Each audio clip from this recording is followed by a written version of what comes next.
सज्ञानशक्तिपयोनिधिः अभ्रमं मुन्दरहितम् अजडं विमलं सदा आनन्दतीर्थमतुलं भजेतापत्रयापहं चित्रैः परैः च गम्भीरैः वाक्यमानैरखण्डितैः गुरुभावं व्यञ्जयन्ती भाति श्रीजयतीर्थवाकर्थिकल्पितकल्पोऽयं प्रत्यक्षगजकेसरीव्यासतीर्थगुरुर्भूयात् अस्मदिष्टार्थसिद्धये सत्यधीरकराब्जोत्थर ज्ञानवैराग्यसागरः सत्यज्ञानाख्यतरणिः सान्तध्वान्तं निगृह्णतु सत्याविज्ञकराब्जोत्थान् 50 वर्षपूजकान् सत्यप्रमोदतीर्थार्यान् नौमि न्यायसुधारतानापादमुनिपर्यन्तं गुरूणामाकृतिं स्मरेत तेन विघ्नाः प्रणश्यन्ति सिद्ध्यन्ति च मनोरथाः शुभान् ध्यायन्ति कामान् गुरुदेवप्रसादजन् इतरान् आत्मपापोत्थान् तेषां विद्या करिष्यति हरिः ओं श्रीगुरुभ्यो नमः श्री सत्यात्मतीर्थगुरुभ्यो नमः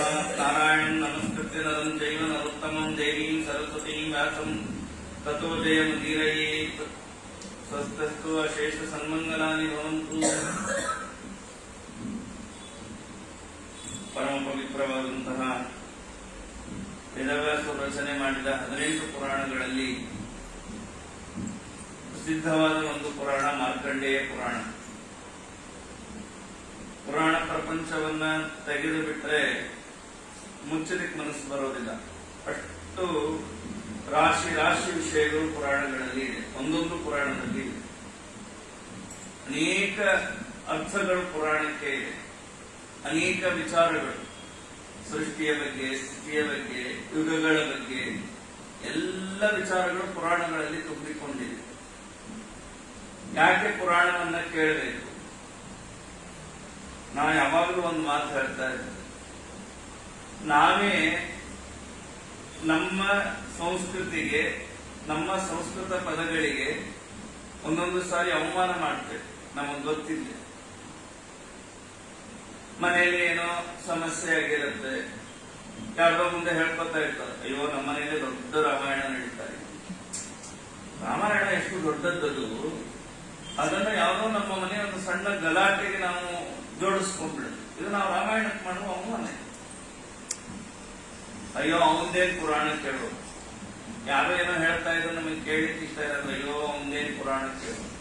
ಪುರಾಣ ಶಬ್ದವನ್ನ, ರಾಮಾಯಣ ಶಬ್ದವನ್ನ, ಇವುಗಳನ್ನೆಲ್ಲ ಬಹಳ ಸಣ್ಣ ಅರ್ಥದಲ್ಲಿ ಬಳಸಿ ನಾವು ಪುರಾಣಗಳಿಗೆ, ಎಷ್ಟೋ ಸಾರಿ ಪುರಾಣಗಳಲ್ಲಿ ಬರುವ ಪಾತ್ರಗಳಿಗೆ ಬಹಳ ದೊಡ್ಡ ಅವಮಾನ ಮಾಡ್ತೇವೆ.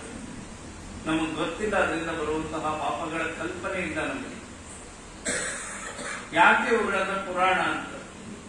ಪುರಾಣ ಅಂದ್ರೆ ಇವತ್ತು ಯಾವುದೋ ಹಳೆಯ ವಿಷಯ ಹೇಳೋದಕ್ಕೆ ಪುರಾಣ ಅನ್ನೋ ಅರ್ಥದಲ್ಲಿ ಪುರಾಣವನ್ನ ಬಳಸ್ತೀವಿ. ಅಯ್ಯೋ ಯಾವುದೋ ಪುರಾಣ ಹೇಳ್ತಾರೆ, ಆ ಪುರಾಣ ಅನ್ನೋ ನಾವು ಏನೋ ಹಿಂದೆ ಯಾವಾಗಲೂ ಆಗಿ ಹೋದ ಏನೋ ಕಥೆ ಅದನ್ನ ಹೇಳ್ತಾನೆ ಅಂದ್ರೆ ಇವತ್ತಿಗೆ ಅದು ಅನುಪಯುಕ್ತ, ಅದ್ರ ಬಗ್ಗೆ ನಮ್ಗೆ ಏನಷ್ಟು ಆಸಕ್ತಿ ತೋರಿಸುವ ಅವಶ್ಯಕತೆ ಇಲ್ಲ ಅನ್ನುವ ಅರ್ಥದಲ್ಲಿ ಪುರಾಣ ಶಬ್ದವನ್ನ ನಾವೆಷ್ಟೋ ಸಾರಿ ಬಳಸಿಬಿಡ್ತೇವೆ. ಅಲ್ಲ, ಪುರಾಣವನ್ನ ಯಾಕೆ ಕೇಳಬೇಕು ಅನ್ನೋದನ್ನ ಪುರಾಣ ಅನ್ನೋ ಶಬ್ದ ಹೇಳುತ್ತೆ. ಯಾಕೆ ಪುರಾಣವನ್ನ ಕೇಳಬೇಕು? ನಾವು ಯಾಕೆ ಕೇಳಬೇಕು ಅಂದ್ರೆ, ಈ ದೇಹ ದೇವರು ನಮಗೆ ಕೊಟ್ಟ ಮೇಲೆ ಈ ದೇಹದಿಂದ ನಾವು ಬದುಕನ್ನ ಹೆಂಗ್ ಬದುಕಬೇಕು ಅನ್ನುವುದನ್ನ ತಿಳಿಸಿಕೊಡೋದು ಪುರಾಣ. ಏನೆಲ್ಲ ಸಮಸ್ಯೆಗಳು ನಮ್ಮ ಬದುಕಿನಲ್ಲಿ ಬರುತ್ತೆ ಅದಕ್ಕೆಲ್ಲ ಉತ್ತರ ಪುರಾಣದಲ್ಲಿ. ನಾವೆಲ್ಲ ಇಲ್ಲಿ ಬೇರೆ ಬೇರೆ ಬೇರೆ ಬೇರೆ ಸಮಸ್ಯೆಗಳೆಲ್ಲ ಕೂತಿದ್ದೀವಿ. ಯಾರಿಗೂ ಇಲ್ಲಿ ಸಮಸ್ಯೆ ಇದೆ ಯಾರು ಇಲ್ಲ, ಹೇಳೋರ್ಗೂ ಇದೆ, ಕೇಳೋರ್ಗೂ ಇದೆ. ಅವರವರ ಸಮಸ್ಯೆ ಬೇರೆ ಬೇರೆ ಇದೆ. ಅವರವರ ಮನೆಯಲ್ಲಿ ಬೇರೆ ಬೇರೆ ಸಮಸ್ಯೆ ಇರುತ್ತೆ. ಪ್ರತಿಯೊಬ್ಬರಿಗೂ ಸಮಸ್ಯೆಗಳಿವೆ. ಯಾರಿಗಿಲ್ಲ ಸಮಸ್ಯೆ? ಎಲ್ಲರಿಗೂ ಇದೆ. ಆದ್ರೆ ಸೊಲ್ಯೂಷನ್ ಯಾರಿಗೆ ಗೊತ್ತಿದೆ? ಪರಿಹಾರ ಯಾರಿಗೆ ಗೊತ್ತು? ನಾವು ಏನೋ ಪರಿಹಾರ ಅಂದ್ಕೊಂಡಿರ್ತೀವಿ, ಅದು ಮತ್ತಷ್ಟು ದುಃಖಕ್ಕೆ, ಮತ್ತಷ್ಟು ಸಮಸ್ಯೆಗೆ ನಮ್ಮನ್ನ ಈಡು ಮಾಡಿಬಿಡುತ್ತೆ. ಉದಾಹರಣೆ ಹೇಳಬೇಕು ಅಂದ್ರೆ, ಈ ಗಂಡಸರಿಗೆ ಗೊತ್ತು, ಉಪಕರ್ಮಕ್ಕೆ ಹೋಗಿರ್ತಾರೆ ವರ್ಷಕ್ಕೊಂದ್ಸರಿ ಮಠಕ್ಕೋ ಇಲ್ಲೆಲ್ಲೋ ಅಥವಾ ಇಲ್ಲೇ ಮಾಡಿರ್ತಾರೆ ಉಪಕರ್ಮ. ಬೆಳಿಗ್ಗೆಯಿಂದ ಕೂಡಿಸ್ಬಿಟ್ಟಿರ್ತಾರೆ, ಅವ್ರ ಆಚಾರ ಅವ್ರು ಮಾಡಿ ಅವ್ರು ಹೋಮ ಮಾಡ್ತಿರ್ತಾರೆ. ಹೋದವ್ರಿಗೆ ಏನ್ ಕೆಲಸ? ಕೂತಿರ್ತಾರೆ ಸುಮ್ಮನೆ. ಇನ್ನೇನ್ ಶನಿವಾರ ಹಾಕೊಳ್ಳೋ ಟೈಮ್ ಬರುತ್ತೆ, ಆಚಾರ ಹೇಳ್ತಾರೆ ಶನಿವಾರ ಹಾಕೋಬೇಕು, ಎಲ್ಲಾದ್ರೂ ಶನಿವಾರ ರೆಡಿ ಮಾಡ್ಕೊಳ್ರಿ ಅಂತ. ಆ ಜನಿವಾರ ಪಾಪ ಕರೆಕ್ಟ್ ಆಗಿ ಇಟ್ಕೊಂಡಿರ್ತಾನಲ್ಲ, ಆ ಟೈಮ್ ತೆಗಿಲಿಕ್ಕೆ ಹೋಗ್ತಾನೆ, ಗಂಟಾಗ್ತದೆ. ಇಷ್ಟು ಸಮಸ್ಯೆ ಆಗುತ್ತೆ. ಒಯ್ದದ್ದೇ ಒಂದು ಒಯ್ದಿರ್ತಾನೆ, ಒಬ್ಬ 2 ಒಯ್ದಿರ್ತಾನೆ, ಒಂದು ಆಚಾರ್ಯ ದಾನ ಮಾಡಿಬಿಟ್ಟಿರ್ತಾನೆ. ಇರೋದ ಒಂದು ಜನಿವಾರ, ಆಚಾರ ಮಂತ್ರ ಹೇಳಲಿಕ್ಕಿದ್ದಾರೆ, ಜನಿವಾರ ಗಂಟಾಗುತ್ತೆ. ಆ ಅರ್ಜೆಂಟ್ ಅನ್ನೋದನ್ನ ಬಿಚ್ಚಲಿಕ್ಕೆ ಹೋಗ್ತಾನೆ, ಹೋದಷ್ಟು ಗಂಟಾಗುತ್ತೆ. ನಮ್ಮ ಬದುಕಿನ ಸಮಸ್ಯೆಗಳೆಲ್ಲ ಹೀಗಿದೆ. ಆ ಸಮಸ್ಯೆಗಳನ್ನ ಬಿಚ್ಚಲಿಕ್ಕೆ ಹೋಗ್ತೀವಿ, ಅದು ಮತ್ತಷ್ಟು ಗಂಟಾಗ್ತಾ ಕೊನೆಗೆ ಅದನ್ನು ಬಿಚ್ಚಲಿಕ್ಕೆ ಬರಲ್ಲ ಸಮಸ್ಯೆ. ಯಾಕೆಂದ್ರೆ ನಾವು ನಮ್ಮ ಬುದ್ಧಿ ಉಪಯೋಗಿಸಿ ಸಮಸ್ಯೆಗಳನ್ನ ಬಿಚ್ಚಲಿಕ್ಕೆ ಹೋಗ್ತೀವಿ, ಬರಲ್ಲ. ಅದನ್ನ ಪುರಾಣದ ಉತ್ತರಗಳಿಂದ ನಮ್ಮ ಸಮಸ್ಯೆಗಳನ್ನ ಬಿಚ್ಚಿಕೊಳ್ಬೇಕು ನಾವು. ಅದಕ್ಕಾಗಿ ಪುರಾಣ ಕೇಳಬೇಕು. ಮಹಾಭಾರತದಲ್ಲಿ ಒಂದು ಮಾತು ಬರುತ್ತೆ, ಮುಂದೆ ಮಹಾಭಾರತ ವರ್ಣನೆ ಮಾಡ್ತಾರೆ ಆರಂಭದಲ್ಲಿ. ಯದಿಹಾಸ್ತಿತದನ್ಯತ್ರ ಯದಿಹಾಸ್ತಿನ ಕೃತಸಿದ್ಧ. ಯಾವುದು ಮಹಾಭಾರತದಲ್ಲಿದೆಯೋ ಅದು ಜಗತ್ತಿನಲ್ಲಿದೆ, ಯಾವುದು ಮಹಾಭಾರತದಲ್ಲಿಲ್ಲ ಅದು ಜಗತ್ತಿನಲ್ಲಿಲ್ಲ. ನೋಡ್ರಿ, ಮಹಾಭಾರತದ ಒಂದು ಕೀರ್ತಿ ಅಂತದ್ದು. ಅಂದ್ರೆ ಇವತ್ತೇನ್ ನಾವೆಲ್ಲರಿಗೂ ಏನ್ ಸಮಸ್ಯೆ ಇದೆ, ಈ ಎಲ್ಲಾ ಸಮಸ್ಯೆ ಮಹಾಭಾರತದಲ್ಲಿ ಪುರಾಣಗಳಲ್ಲಿ ಇರುತ್ತದೆ. ಇದು ಪುರಂ ಅಳತಿ, ನಮ್ಮ ದೇಹವನ್ನ ಆಳತ್, ಅಂದ್ರೆ ನಾವು ಹೇಗೆ ನಡ್ಕೋಬೇಕು ಅನ್ನೋದನ್ನ ತಿಳಿಸಿಕೊಡತ್. ಆದ್ದರಿಂದ ಇದು ಪುರಾಣ ಅಂತ. ಹೀಗಾಗಿ ಅವತ್ತೂ ಆಗಿರೋ ಕಥೆಯನ್ನ ಹೇಳ್ತಾ ಇದೆ ಅಂತ ನಾವು ಕೇಳ್ತಾ ಕೂತ್ರೆ ಅಕ್ಷರಶಃ ನಮಗೆ ಬೋರ್ ಆಗುತ್ತೆ. ಯಾವತ್ತೂ ಆಗುತ್ತನ್ನ ನಾವು ಕೇಳಿ ಏನ್ ಮಾಡೋದು? ನೀವು ರಾಮಾಯಣನೇ ಕೇಳ್ರಿ, ಮಹಾಭಾರತವೇ ಕೇಳ್ರಿ, ಇನ್ನು ಅನೇಕ ಪುರಾಣಗಳನ್ನ ಕೇಳ್ರಿ. ಅದನ್ನ ಇವತ್ತಿನ ನಮ್ಮ ಬದುಕಿಗೆ ಹೋಲಿಸಿಕೊಂಡಾಗ ಮಾತ್ರ ಅದನ್ನ ಕೇಳೋದಕ್ಕೆ ನಮ್ಗೆ ಇಂಟ್ರೆಸ್ಟ್ ಬರುತ್ತೆ, ಅಭಿರುಚಿ ಬರುತ್ತೆ. ಯಾಕಂದ್ರೆ ನನಗೇನ್ ಬೇಕು ಅದು ನನಗೆ ಪುರಾಣಗಳಿಂದ ಸಿಗಬೇಕು, ಅದು ಪುರಾಣಗಳಿಂದ ಸಿಗತ್ತೆ. ನನಗೆ ಬೇಕಾದ ಉತ್ತರ ಪುರಾಣದಿಂದ ಸಿಗುತ್ತೆ. ಅನಾಥರದ ಎಲ್ಲಾ ಸಮಸ್ಯೆಗಳಿವೆ. ಹೀಗಾಗಿ ಪುರಾಣಗಳನ್ನ ಶ್ರವಣ ಮಾಡಬೇಕು. ಪುರಾಣಗಳನ್ನ ಶ್ರವಣ ಮಾಡ್ತಾನೇ ಇರಬೇಕು. ಇದೊಂದು ಕರ್ತವ್ಯ ಅಂತ ಹೇಳ್ತಾರೆ. ನಮವಿಧವಾದ ಭಕ್ತಿಯಲ್ಲಿ ಮಧುವು ಹೇಳಿದ್ದೇನೆ, ಶ್ರವಣ ಕೇಳ್ರಿ, ಕೇಳ್ತಾನೆ ಇರಬೇಕು. ಯಾವತ್ತು ಮುಗಿಸೋದು? ಕೇಳ್ತಾನೆ ಇದ್ರೆ ಹೇಗೆ? ನಮ್ ಎಷ್ಟು ಕೇಳಿದ್ರೆ ಯಾವತ್ತು ಮುಗಿಯುತ್ತೆ? ರಾಶಿ ಇದೆ ಕೇಳಿ, ರಾಶಿ ಇದೆ. ನಮ್ಗೀಗ ಅದೇ ದೊಡ್ಡ ಸಮಸ್ಯೆ ಸವಾಲಾಗಿದೆ. ಇವರು 3 ದಿವಸ ಟೈಮ್ ಕೊಟ್ಟಿದ್ದಾರೆ. ಮಾರ್ಕಂಡೇಯ ಪುರಾಣ ಇಷ್ಟು ದೊಡ್ಡದಿದೆ, ಅದು ನೋಡಿದ್ರೆ ಮಾರ್ಕಂಡೇಯ ಪುರಾಣ ದೇವಸ್ಮಾಪದಲ್ಲೇ ನಾನು ಇದನ್ನ 2.5 ವರ್ಷ ಹೇಳಿದ್ದೀನಿ. ಮಾರ್ಕಂಡೇಯ ಪುರಾಣ ದುಬೈರಾಮ್ ಅವರು ನನಗೆ 2.5 ವರ್ಷ ಹೇಳಿದ್ರು ಮಾರ್ಕಂಡೇಯ ಪುರಾಣ. ಅದು ಕೊನೆಗೆ ಅವಸರ ಮಾಡಿ ಶ್ರಾವಣ ಬರ್ತಾರೆ ಮಂಗಳ ಮಾಡಿದೆ. ಅಂದ್ರೆ ಅಷ್ಟು ದೊಡ್ಡದಿದೆ ಮಾರ್ಕಂಡೇಯ ಪುರಾಣ. ಮಾರ್ಕಂಡೇಯರ ಹಾಗೆ ಚಿರಂಜೀವಿ ಇದು ಮುಗಿಯುವಂತಹ ಕಥೆ ಅಲ್ಲ. ಪ್ರಧಾನವಾದ ವಿಷಯ ಮಾತ್ರ ಈ 3 ದಿನಗಳಲ್ಲಿ ತಿಳಿಯುವ ಪ್ರಯತ್ನ ಮಾಡೋಣ. ಹೀಗಾಗಿ ಯಾಕೆ ಪುರಾಣಗಳನ್ನ ಕೇಳಬೇಕು ಅಂದ್ರೆ ಬದುಕಿನಲ್ಲಿ ನಾವು ಹೇಗೆ ನಡಿಬೇಕು ಅನ್ನುವುದನ್ನ ಕಲಿತುಕೊಳ್ಳುವುದಕ್ಕೆ ಪುರಾಣವನ್ನ ಕೇಳಬೇಕು. ಇಲ್ಲಿ ಬರುವ ಅನೇಕ ಕಥೆಗಳು ನನ್ನ ಕಥೆಗೆ ಸಿಂಕ್ ಆಗ್ತಾ ಇರುತ್ತೆ. ನನಗೆ ಉತ್ತರ ಗೊತ್ತಿರೋದಿಲ್ಲ. ಇಲ್ಲಿಯ ಘಟನೆಗಳಿಂದ ನನಗೆ ಉತ್ತರ ಸಿಗತ್ತೆ, ಸೂಚನೆ ಸಿಗತ್ತೆ. ಹಿಂದಿನ ಕಾಲಕ್ಕೆಲ್ಲ ಅಂದ್ರೆ ಎಷ್ಟು ನಂಬಿಕೆ ಇರ್ತಿತ್ತು ಅಂತ ಹೇಳ್ತೇನೆ. ಈಗಲೂ ಇದನ್ನ ಮಾಡುವ ಪದ್ಧತಿ ಇದೆ. ಪ್ರಾಚೀನರಲ್ಲಿ ಏನೇ ಸಮಸ್ಯೆ ಬಂದ್ರೆ ಕಡ್ಡಿ ಹಾಕ್ಬೇಕು. ಮಹಾಭಾರತ ಆತ್ಮನಿರ್ಣಯದಲ್ಲಿ ನಿರ್ಣಯ ನೋಡುವುದು ಅಂತ ಮಹಾನುಭಾವರಾದ ಸತ್ಯಧ್ಯಾನ ತೀರ್ಥರು 6 ವರ್ಷ ಕಚ್ಚಾನೂರಿನಲ್ಲಿ ಪಾಠಕ್ಕಾಗಿ ಕೂತ್ಕೊಂಡ್ಬಿಡ್ತಾರೆ. 6 ವರ್ಷ ಪಾಠಕ್ಕಾಗಿ 300 ಜನ ಸನ್ಯಾಸಿಗಳ ಹೊರತ ಪಾಠಕ್ಕೆ. ಒಂದು ದೊಡ್ಡ ಸಂಸ್ಥಾನ 6 ವರ್ಷ ಒಂದೇ ಕಡೆ ಕೂತ್ಕೊಂಡ್ರೆ ಏನಾಗುತ್ತೆ? ಒಂದು ದಿನ ಭಯಂಕರ ಬಿಸಿಲು ತಿರುಚಾನೂರಿನಲ್ಲಿ ನೀವು ನೋಡ್ಬೋದು. ಸಣ್ಣ ರುದ್ರಾಜಮಠ ಹನುಮಂತ ದೇವರ ಒಂದು ದೇವಸ್ಥಾನ ಇದೆ, ಸತ್ಯಧ್ಯಾನದ ಕಾರ್ಯಕ್ಷೇತ್ರ. ಕೇವಲ ಪಾಠಕ್ಕಾಗಿ ಬೆಳಗ್ಗೆಯಿಂದ ರಾತ್ರಿ ತನಕ ಪಾಠ ಆಗಬೇಕು. ಒಂದು ದಿನ ಒಬ್ಬ ವಿದ್ಯಾರ್ಥಿಗೆ ತುಂಬಾ ಬಾಯಾರಿತಂತೆ, ಬೇಸಿಗೆ ತುಂಬಾ ಬಾಯಾರಿಕೆ ಆಗಿತ್ತು. ಅಲ್ಲೊಬ್ಬ ಸೌತೆಕಾಯಿ ಮಾರನ್ನು ಬಂದಿದ್ದ. ಆ ಹುಡುಗ ಹೋಗಿ ದಿವಾನ್ರಿಗೆ ಕೇಳಿದಂತೆ, ನನಗೊಂದು ಸೌತೆಕಾಯಿ ಕೊಡಿಸ್ರಿ ಅಂತ ಕೇಳಿದ. ದಿವಾನ್ ಹೋಗಿ ಪೆಟ್ಟಿಗೆ ತೆಗೆದು ನೋಡಿದ್ರೆ ಆ ಹುಡುಗನಿಗೆ ಸೌತೆಕಾಯಿ ಕೊಡಿಸ್ಲಿಕ್ಕೆ ದುಡ್ಡಿರ್ಲಿಲ್ಲ. ದಿವಾನ್ ಹೋಗಿ ಸತ್ಯಧ್ಯಾನ ತೀರ್ಥರಿಗೆ ಪ್ರಾರ್ಥನೆ ಮಾಡಿದಂತೆ, ಸ್ವಾಮಿ ನೀವಿನ್ನ ಸಂಚಾರ ಮಾಡಲೇಬೇಕು, ಒಬ್ಬ ವಿದ್ಯಾರ್ಥಿಗೆ ಸೌತೆಕಾಯಿ ಕೊಡಿಸೋದು ಕಷ್ಟ ಆಗಿದೆ ಮಠದಲ್ಲಿ. ಸತ್ಯಧ್ಯಾನ ನಿರ್ಣಯ ನೋಡಿದ್ರು. ತಾತ್ಪರ್ಯ ನಿರ್ಣಯದಲ್ಲಿ ಹೀಗೆ ಕಡ್ಡಿ ಹಾಕಿ ತೆಗೆದು ನೋಡಿದ್ರೆ ಒಂದು ಶ್ಲೋಕ ಬಂತು. ಏನ್ ಶ್ಲೋಕ ಬಂತು ಅಂದ್ರೆ ಪ್ರೀತ ಪ್ರಯಾಣ ಮಧಿರೋಚಯತೆ ಸ ರಾಮ ಅಂತ ಬಂತು. 4ನೇ ಅಧ್ಯಾಯದಲ್ಲಿ ಬರುತ್ತೆ. ಪ್ರೀತನಾದ ರಾಮದೇವರು ಪ್ರಯಾಣವನ್ನ ಆಸೆ ಪಡ್ತಾ ಇದ್ದಾನೆ ಅಂತ ಶ್ಲೋಕ ಬಂತು. ಆಗ ಸತ್ಯಧರ್ಮತೀರ್ಥರು ಸಂಚಾರ ಪ್ರಾರಂಭ ಮಾಡ್ತಾನೆ ಅಂತ ನಾವು ಕಥೆ ಕೇಳ್ತೇವೆ. ಹೀಗಾಗಿ ನಮ್ಮ ಸಮಸ್ಯೆಗಳಿಗೆ ಉತ್ತರ ಇತಿಹಾಸ ಪುರಾಣ ಗ್ರಂಥಗಳಲ್ಲಿ ಇದೆ.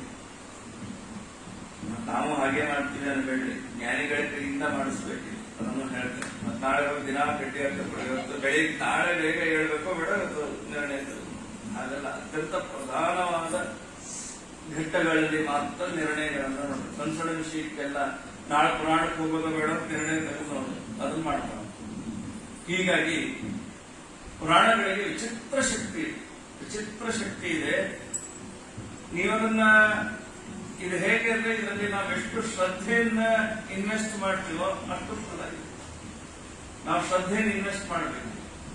ನೀವು ನಂಬಿಕೆಯಿಂದ ಪುರಾಣಗಳನ್ನ ಕೇಳಿ ಒಂದು ವಿಚಿತ್ರ ವೈಬ್ರೇಷನ್ ಇಲ್ಲಿ ಬರುತ್ತೆ. ಪುರಾಣಗಳನ್ನ ಕೇಳುವಾಗ ಒಂದು ಸಾತ್ವಿಕವಾದ ಒಂದು ವೈಬ್ರೇಷನ್ ಇಲ್ಲಿ ಕ್ರಿಯೇಟ್ ಆಗುತ್ತೆ.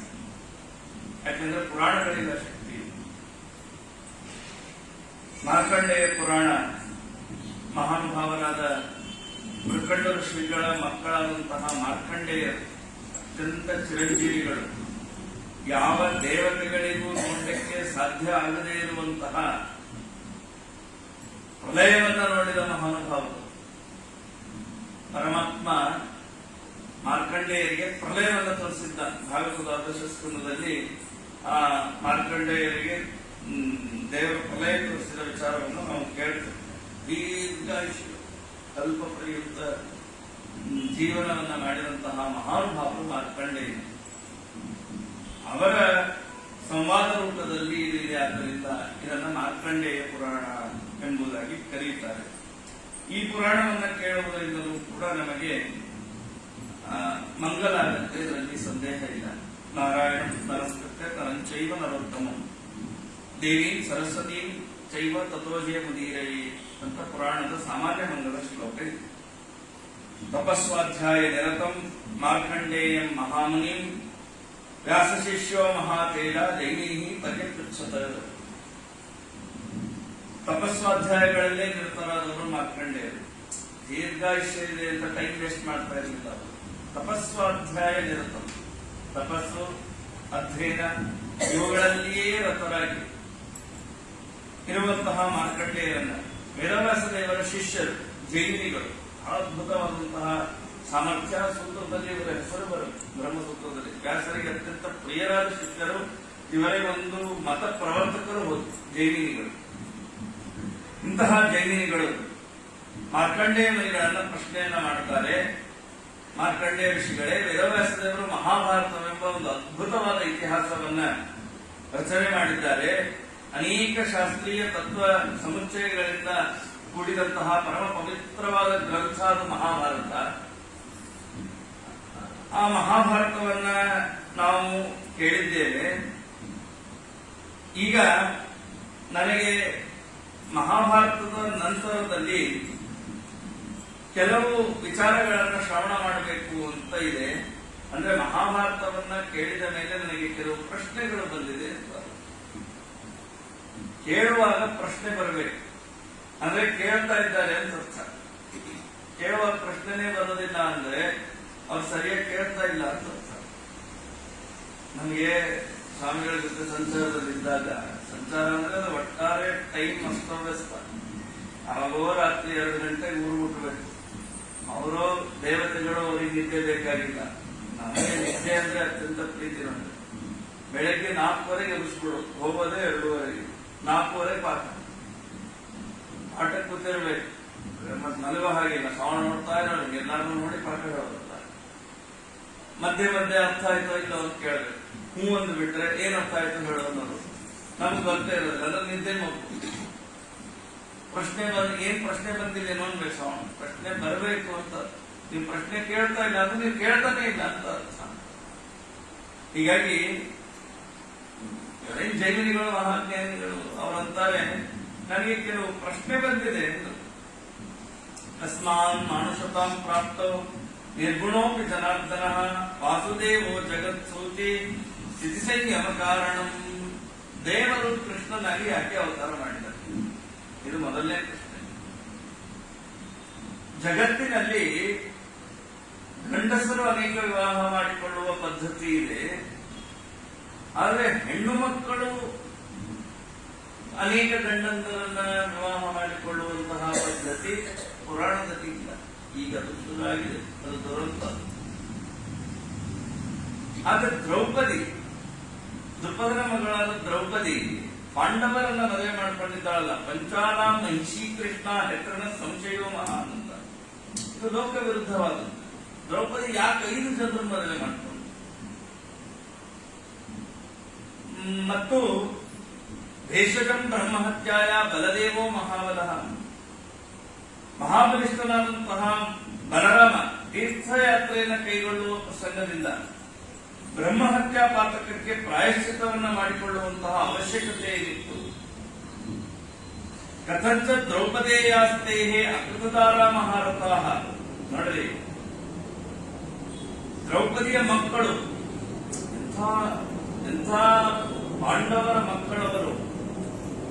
ಧರ್ಮರಾಜ, ಭೀಮ, ಅರ್ಜುನ, ಏನೋ ಒಬ್ಬರ ಅದ್ಭುತ ಸಾಮರ್ಥ್ಯ. ಅಂಥ ಪಾಂಡವರ ಮಕ್ಕಳಾಗಿಯೂ ಕೂಡ ಅವರು ಬಹಳ ದಿನ ಬದುಕಲೇ ಇಲ್ಲ, ಸತ್ತು ಹೋಗ್ಬಿಡ್ತಾರೆ. ಅಶ್ವತ್ಥಾಮಾಚಾರ್ಯ ಕೊಂದು ಬಿಡ್ತಾರೆ ದ್ರೌಪದಿಯ ಮಕ್ಕಳನ್ನು. ಭಾಗವತದ ಪ್ರಥಮ ಸ್ಕಂದದಲ್ಲಿ ಈ ಕಥೆ ಬರ ಅನಾಥರಂತೆ ಅವರು ಅತ್ಯಂತ ಚಿಕ್ಕ ವಯಸ್ಸಿನಲ್ಲಿಯೇ ಮೃತ್ಯುವಶರಾಗಿ ಬಿಡ್ತಾರಲ್ಲ. ಇದ್ಯಾಕೆ?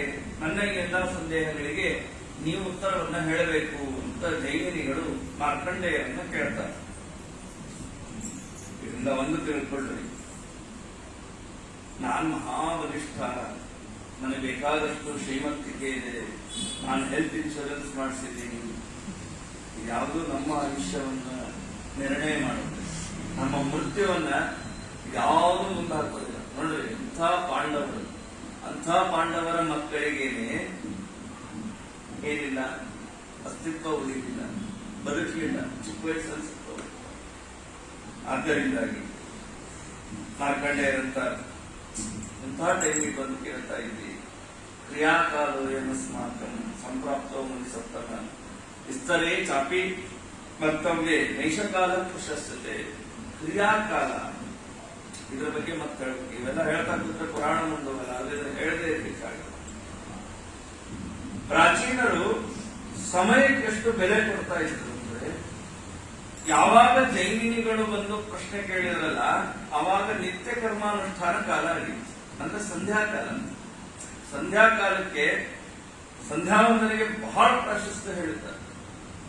ನಾವಿವತ್ತೆಲ್ಲ ಯಾವಾಗ ಸಂಧ್ಯಾವಂದನೆ ಮಾಡ್ತೀವಿ? ಊಟದ ಟೈಮಿಗೆ ಮಾಡ್ತೀವಿ. ಊಟಕ್ಕೆ ಕೊಡ್ಬೇಕಾದ್ರೆ ಸಂಧ್ಯಾವಂದನ, ಬೆಳಗ್ಗೆನೂ ಸರಿಯಾದ ಟೈಮಿಗೆ ಸಂಧ್ಯಾವಂದನೆ ಮಾಡೋಣ. ಸೂರ್ಯೋದಯಕ್ಕೆ ಅರ್ಘ್ಯ ಬಿಟ್ಟು ಗಾಯತ್ರಿ ಜಪ ಮಾಡ್ತಾ ನಿಂತಿರ್ಬೇಕು. ಎದ್ದು ನಿಂತು ಆ ಸೂರ್ಯ ದರ್ಶನಾರ್ಥಿಷ್ಟೇ, ಸೂರ್ಯ ದರ್ಶನ ಆಗುವವರೆಗೂ ನಿಂತು ಗಾಯತ್ರಿ ಜಪ ಮಾಡಬೇಕು. ಆಮೇಲೆ ನಿಂತಾದ್ರೂ ಮಾಡಬಹುದು, ಕೂತಾದ್ರೂ ಮಾಡಬಹುದು ಅಂತ ಇದೆ. ಯಾರು ನಿತ್ಯ ಸೂರ್ಯೋದಯದ ಒಳಗೆ ದೇವರ ನಿರ್ಮಾಲ್ಯವನ್ನ ಮಾಡುವುದಿಲ್ಲ, ಅವನ ಪಾಪವನ್ನ ಹೇಳಲಿಕ್ಕೆ ಸಾಧ್ಯ ಇಲ್ಲ. ಅಂದು ನಾವು ದಿನಾ ದೇವರ ಪೂಜೆ ಮಾಡಬಹುದು, ಆದ್ರೆ ಸೂರ್ಯೋದಯಕ್ಕೆ ನಿರ್ಮಾಲ್ಯ ಮಾಡಿಲ್ಲ ಅಂದ್ರೆ ಪಾಪ ಇದೆ.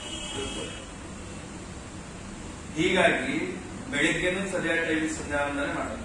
ಮಾಡ್ತೀವಿ ನೋಡ್ರಿ, 15 ದಿವಸಕ್ಕೊಂದ್ಸರಿ ಮಾಡ್ತೀವಿ. ಯಾವತ್ತು? ದ್ವಾದಶಿ. ಅದು ಏಕಾದಶಿ ಉಪವಾಸ ಮಾಡಿದ್ರೆ, ಪಾರಣಿ ಬಗ್ಗೆ ಎಚ್ಚರ ಇದ್ರೆ ದ್ವಾದಶಿ ಒಂದಿನ ಸರಿಯಾಗಿ ಮಾಡ್ತೇವೆ. ಮೊನ್ನೆ ಮುಗೀತು ಮಾಘ ಪೌರ್ಣಿಮಾ, ಮಾಘ ಸ್ನಾನ ಮೊನ್ನೆ ಮುಗೀತು. ಕೆಲವರು ಮಾತ್ರ ಇವತ್ತು ಮಾಘ ಸ್ನಾನವನ್ನು ಮಾಡುವ ಪದ್ಧತಿಯನ್ನು ಇಟ್ಟುಕೊಂಡಿದ್ದಾರೆ.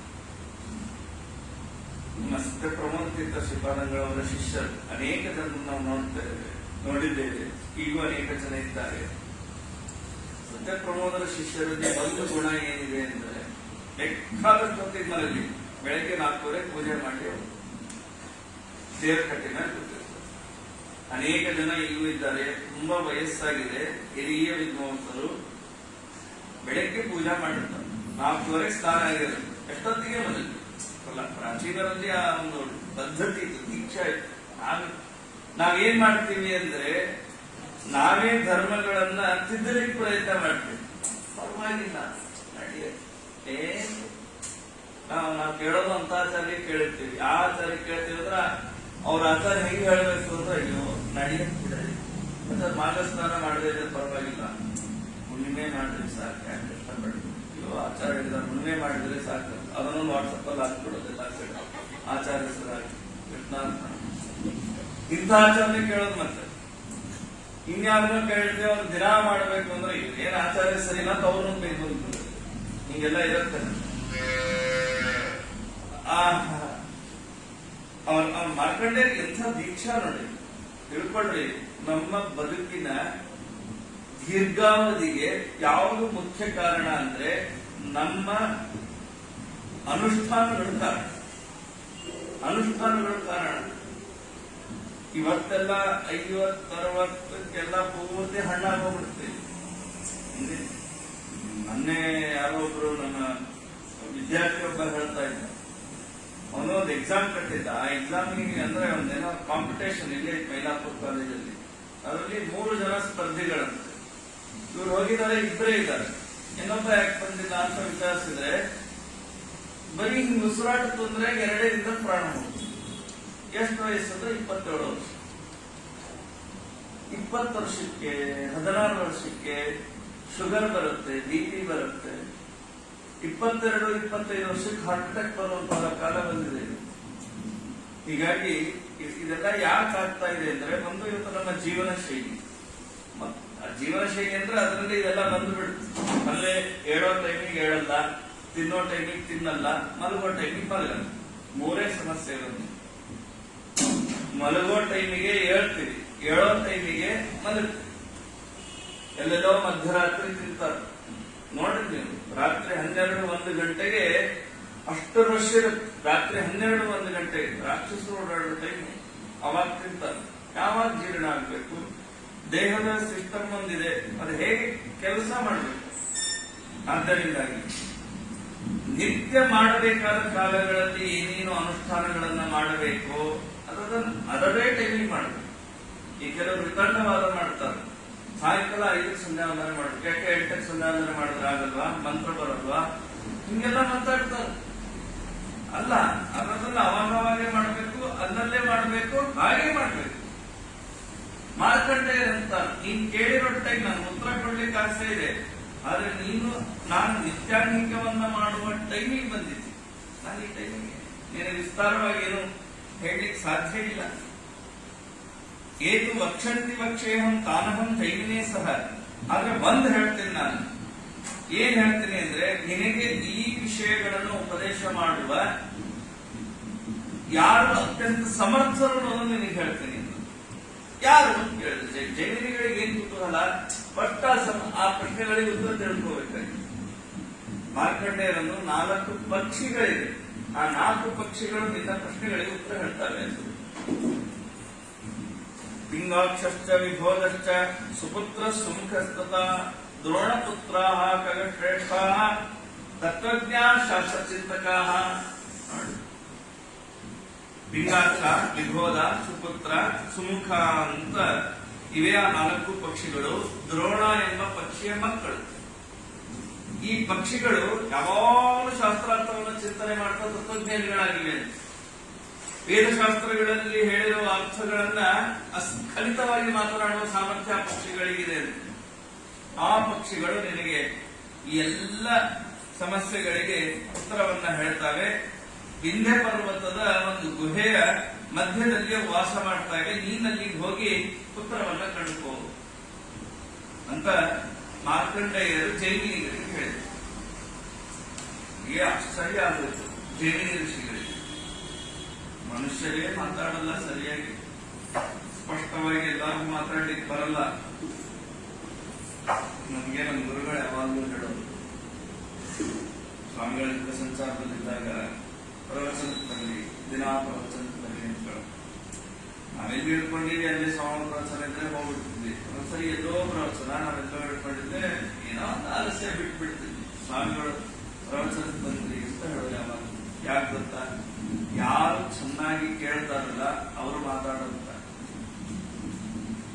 ಚೆನ್ನಾಗಿ ಕೇಳಬೇಕು. ನೋಡಿ, ನಮ್ಮಲ್ಲಿ ಬಾಯಿ ಒಂದೇ ಇದೆ, ಕಿವಿ ಎರಡಿದೆ. ಅಂದ್ರೆ ಎಷ್ಟು ಕೇಳ್ತೀವೋ ಅರ್ಧನೇ ಮಾತಾಡ್ಬೇಕು. ನಮಗ್ ಮಾತು ಬರಬೇಕು.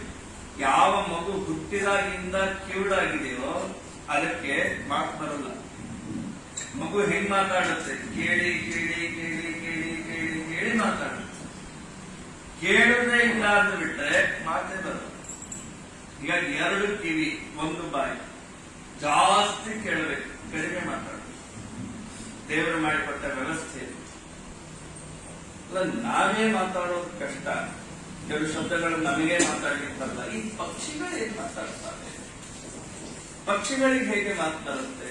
ಅದು ಭಾರಿ ಆಶ್ಚರ್ಯ ಆಯ್ತು. ಮಾರ್ಕಂಡೇಯರ ಈ ಮಾತನ್ನ ಕೇಳಿ ತಿರಿಯೋನಿಯಲ್ಲಿ ಹುಟ್ಟಿದಂತಹ ಪಕ್ಷಿಗಳು ಹೇಗೆ ಮಾತಾಡ್ತವೆ ಅದನ್ನು ಹೇಳ್ರಿ. ತದಂತ ದ್ರೋಣತನಯ ಪ್ರಚಂತೆ ತೇ ಪತತ್ರಿಣ. ಯಾರು ದ್ರೋಣ, ಅವನ ಮಕ್ಕಳು 4 ಜನ ಯಾರು, ಅವ್ರು ಹೇಗೆ ಧರ್ಮಜ್ಞಾನವನ್ನು ತಿಳಿದಾರೆ. ಸುಮ್ಮನೆ ಮಾತಾಡೋದು ಬೇರೆ. ಇವತ್ತು ಕೆಲವು ಇವೆಲ್ಲ ಪ್ಯಾರೆಂಟ್ ಎಲ್ಲ ಇದೆ, ಕೆಲವು ತುಂಬಾ ಬೆಲೆ ಮಾಡೋರು. ಅವು ನಾವು ಮಾತಾಡಿದ್ದನ್ನೇ ರಿಪೀಟ್ ಮಾಡ್ತಾವ. ನಾವು ಅದನ್ನ ಕನ್ನಡದಲ್ಲಿ ಗಿಣಿ ಪಾಠ ಅಂತ ಕರೀತಾರೆ. ನಾವೇನ್ ಮಾತಾಡ್ತೇವೆ ಅದನ್ನು ವಾಪಸ್ ಮಾಡ್ತಾವ. ಹಾಗಿವೆ ಕೆಲವು.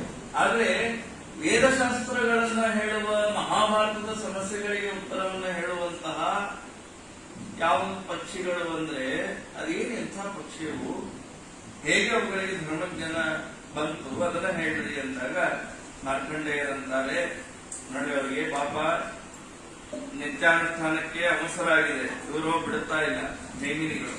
ಆದ್ರೆ ಒಂದು ಮಾತಿದೆ, ಯಾರಾದರೂ ಉತ್ಸಾಹದಿಂದ ಭಕ್ತಿಯಿಂದ ಶ್ರವಣ ಮಾಡಲಿಕ್ಕೆ ಏನಾದರೂ ಪ್ರಶ್ನೆಗಳನ್ನ ಕೇಳಿದ್ರೆ ಉತ್ತರ ಕೊಡಲೇಬೇಕು. ಯಾರು ಏನು ಪ್ರಶ್ನೆ ಮಾಡದಿದ್ರೆ ಉತ್ತರ ಹೇಳಬಾರ್ದು. ಗೊತ್ತಿದೆ, ನಾನು ಅಷ್ಟ ಕಲಿಸಿದ್ರು ಯಾರು ಗೊತ್ತಿದೆ, ನಿಮಗ್ ಗೊತ್ತಿದ್ರು ಯಾರು ಹೇಳ್ರಿ ಅಂತ ಹೇಳದೇ ಇದ್ರೆ ಹೇಳಬಾರ್ದು. ಕಲ್ ಕೂತಂಗ್ ಗೊತ್ತಿರಬೇಕು ಅಂತ ಗೊತ್ತು. ಯಾಕಂದ್ರೆ ಅವರಿಗೆ ಶ್ರದ್ಧೆ ಇರುತ್ತೋ ಇಲ್ಲೋ ಅದಕ್ಕೆ ಹೇಳಬೇಡ್ರಿ ಅಂತ. ಹೀಗಾಗಿ ಅವಾಗ ಮಾರ್ಕಂಡೇಯರಂತಾರೆ, ಒಂದಿನ ಅಕಸ್ಮಾತ್ ಆಗಿ ದೇವಲೋಕಕ್ಕೆ ನಾರದರು ಬರ್ತಾರೆ. ನಂದನವನದಲ್ಲಿ ಯಾವ ಇಂದ್ರ ತಾನು ಶಚೀಪತಿಯಾಗಿರುವಂತಹ ಇಂದ್ರ ತನ್ನ ಮಡದಿಯ ಜೊತೆಗೆ ಆಸನದಲ್ಲಿ ಕುಳಿತಾಗ ನಾರದರಲ್ಲಿ ಬರ್ತಾರೆ. ನಾರದರ ಬಂದದನ್ನ ನೋಡಿ ಇಂದ್ರ ಎದ್ದು ನಿಂತು ಅತಿ ಆದರದಿಂದ ಗೌರವ ಮಾಡ್ತಾನೆ. ನೋಡಿ, ಇವೇ ಪುರಾಣಗಳಿಂದ ನಾವು ಕಲಿಯಬೇಕಾದಂತಹ ಅಂಶ. ಹೀಗೆ ನೀವು ನೋಡ್ರಿ, ಎಲ್ಲೇ ಒಟ್ಟಾರೆ ಪುರಾಣಗಳನ್ನ ನೋಡ್ರಿ, ಯಾರಾದ್ರೂ ದೊಡ್ಡವರು ಬಂದ್ರೆ ಎದ್ದು ನಿಂತು ಹೋಗಿ ಕರೆದ್ರು, ಹಿಂಗ ಅನೇಕ ಕಡೆ ಬರುತ್ತೆ. ಹೇಳದೇ ಇದ್ದಕ್ಕೆ ಏನಾಗಿದೆ ಅನ್ನೋದಕ್ಕೆ ಇಂದ್ರದ್ದೇ ಕಥೆ ಇದೆ ಭಾಗವತದಲ್ಲಿ. ಹೇಳದೇ ಇದ್ದದ್ದಕ್ಕೆ ಏನಾಯ್ತು. ಹೀಗಾಗಿ ಆದರಿಂದ ನಾರದರಿಗೆ ತಾನು ಆಸನವನ್ನು ಸಮರ್ಪಿಸಿ ಉಪಚಾರವನ್ನ ಮಾಡ್ತಾನೆ. ಮಾಡಿ ನಾರದರಿಗೆ ನಮಸ್ಕಾರವನ್ನ ಮಾಡ್ತಾನೆ. ಇದಾದ ಮೇಲೆ ನಾರದರು ಮತ್ತು ಇಂದ್ರನ ಸಂವಾದ ಆಗುತ್ತೆ. ಯುಷ್ಮಾಕಮೇ ಸರ್ವಾಸಾಂ ರೂಪ ಔದಾರ್ಯ ಗುಣಾಧಿಕಂ. ನಾರದರೆಲ್ಲ ಕ್ಷೇಮವನ್ನ ವಿಚಾರಿಸ್ತಾರೆ. ವಿಚಾರಿಸಿ ಆದ ಮೇಲೆ ನಾರದರಂತಾರೆ, ನೋಡಪ್ಪ, ಮತ್ತೆ ದುರ್ವಾಸ ಮಹರ್ಷಿಗಳನ್ನ ಬಲವಂತವಾಗಿ ಇಂದ್ರಿಯ ಕ್ಷೋಭೆಗೆ ಗುರಿ ಮಾಡಲಿಕ್ಕೆ ನಿಮ್ಮಲ್ಲಿ ಯಾರಿಗಾದ್ರೂ ಸಾಮರ್ಥ್ಯ ಇದೆಯಾ ಅಂತ ಕೇಳ್ತಾರೆ ನಾರದರು. ಅಂದ್ರೆ ದುರ್ವಾಸರು ಭಾರಿ ಅವರ ಶಕ್ತಿ. ಹೇಳಿದಲ್ಲಿ ಕೆಲವು ಶಬ್ದ ಮತ್ತು ನಾವು ಬೇರೆ ರೀತಿಯ ಬಳಸ್ತೇವೆ. ನಮ್ಮ ಮನೆಯಲ್ಲಿ ಯಾರಾದ್ರೂ ಸ್ವಲ್ಪ ಜಾಸ್ತಿ ಕೋಪ ಮಾಡ್ಕೊಳ್ಳೋರಿದ್ರೆ, ಅಯ್ಯೋ ನಮ್ಮನೇಲಿ ಒಂದು ದುರ್ವಾಸನು ಇದೆ ಅಂತೀವಿ ನಾವು. ಅಂದ್ರೆ ದುರ್ವಾಸ ಅಂದ್ರೆ ಬರೀ ಕೋಪ ಮಾಡ್ಕೊಳ್ಳೋದು ಅಂತ ಇಷ್ಟೇ ಅನ್ಕೊಂಡಿವಿ. ಹೌದು, ದುರ್ವಾಸರು ಆಕ್ಚುಲಿ ಕೋಪ ಕಂಬಾಗಿಡರ್. ಅವರು ಎಲ್ಲೇ ದುರ್ವಾಸರ ಕಥೆ ಬಂದ್ರು ಅವ್ರು ಕೋಪ ಮಾಡ್ಕೊಂಡಿದ್ದೆ ಬರುತ್ತೆ. ಆದ್ರೆ ಪರಮಜ್ಞಾನಿಗಳು ದುರ್ವಾಸರು, ಪರಮಜ್ಞಾನಿಗಳು. ಅವರು ತಪಸ್ಸನ್ನ ಮಾಡ್ತಾ ನಿಂತಿದ್ರಂತೆ. ಎಲ್ಲಿ? ಹಿಮಾಲಯ ಪರ್ವತದಲ್ಲಿ. ಹಿಮಾಲಯ ಪರ್ವತ ಅಂದ್ರೆ ಭಯಂಕರ ಥಂಡಿ ಇರುತ್ತಲ್ಲಿ. ಹಿಮದ ಆಲಯ, ಬರೀ ಮಂಜು. ಅಲ್ಲಿ ತಪಸ್ಸು ಮಾಡ್ತಾ ನಿಂತಿದ್ರು ದುರ್ವಾಸರು. ಅವ್ರಿಗೆ ಯಾಕೆ ದುರ್ವಾಸರು ಅಂತಾರೆ ಗೊತ್ತಾ ನಿಮ್ಗೆ? ದುರ್ಗುಟ್ಕೊಂಡು ನೋಡ್ತಾರೆ ಅಂದ್ರೆ ದುರ್ವಾಸರಲ್ಲ ಅವರು. ಅವರಿಗೆ ಬಟ್ಟೆ ಮೇಲೆ ಮೋಹ ಇಲ್ಲ. ವಾಸ ಅಂದ್ರೆ ಬಟ್ಟೆ. ದುರ್ವಾಸ ಕೊಳಕಾದ ಬಟ್ಟೆನೇ ಉಟ್ಕೊಂಡಿರ್ತಾರಂತ. ಅಂದ್ರೆ ಆ ಬಟ್ಟೆ ಮೇಲೆ ಅಭಿಮಾನನೇ ಇಲ್ಲ ಅವರಿಗೆ. ಅದಕ್ಕೆ ಅವರಿಗೆ ದುರ್ವಾಸರು ಅಂತ ಹೇಳ್ತಾರೆ. ಕೆಲವರಿಗೆ ಬಟ್ಟೆ ಮೇಲೆ ಭಯಂಕರ ಅಭಿಮಾನ ಇರುತ್ತೆ. ಚಿತ್ರಾಭಿಮಾನ ಬಟ್ಟೆ ಮೇಲೆ ಇರುತ್ತೆ ಕೆಲವರಿಗೆ. ನಮ್ಮ ಆಚಾರ್ಯರು ಹೇಳೋದು, ಮಳೆ ಕೇಳಕ್ ಹೋಗಿದ್ರಂತ ತುಂಬಾ ವರ್ಷಗಳ ಹಿಂದೆ. ಈಗೆಲ್ಲ ಮಳೆ ಕೇಳಿದ್ರೆ ಬೇಕಾದಷ್ಟು ಅಭಿವೃದ್ಧಿ ಆಗಿದೆ, ಆದ್ರೂ ಮಳೆ ಬಂದ್ರೆ ಏನು ಮಾಡ್ಲಿಕ್ಕಾಗಲ್ಲ, ಆ ಪರಿಸ್ಥಿತಿ ಇದೆ. ನದಿ ತೀರ ಆಗಿನ ಕಾಲಕ್ಕೆ ಒಂದೇ ಒಂದು ಬಿಲ್ಡಿಂಗ್, ಅದೇ ಬೃಂದಾವನದ ಜಾಗ ಬಿಟ್ಟರೆ ಪಕ್ಕದಲ್ಲಿ ಒಂದು ಬಿಲ್ಡಿಂಗ್ ಸ್ವಲ್ಪ ಎತ್ತರದ್ದು, ಭಯಂಕರ ಪ್ರವಾಹ ಬಂದಿದೆ. ಆ ಬಿಲ್ಡಿಂಗ್ ಮೇಲೆ ನಿಂತಿದ್ದಾರೆ, ಪ್ರವಾಹ ಏರ್ತಾ ಇದೆ ಕ್ಷಣ ಕ್ಷಣಕ್ಕೆ. ಇವರು ಆಚಾರ ಅವ್ರ ಗಂಡ ಹೆಂಡತಿ ಎಲ್ಲ ಹೋಗಿದ್ದಾರೆ. ಇನ್ನೇನು ಇನ್ನೊಂಚೂರು ಪ್ರವಾಹ ಜಾಸ್ತಿ, ಎಲ್ಲರೂ ಕೃಷ್ಣಾರ್ಪಣ. ಆ ಫೋನ್ ಇಲ್ಲ ಏನಿಲ್ಲ, ಯಾರಿಗೇನು ಪರಿಸ್ಥಿತಿನೇ ಆಗಿತ್ತು ಆಗಿನ ಕಾಲದ್ದು. ಅವ್ರ ಹೆಂಡತಿ ಜೋರಾಗಿ ಅಳ್ಳಿಟ್ಟಿದ್ದಾರೆ. ಯಾಕೆ ಕಳ್ತಾ ಇದೆ ಅಂತ ಕೇಳಿದ್ರು. ಏನೋ ಮಾಡಿ ಕೇಳಿ ಅಪರೂಪಕ್ಕೆ ನೀವು ಕರ್ಕೊಂಡ್ ಬಂದಿದ್ರೆ, ಅವಾಗ ಊರಿಗೆ ಕರ್ಕೊಂಡು ಹೋಗೋದು ಅಪರೂಪ ಇರೋದು ಪಾಪ ಮನೆಯಲ್ಲಿ.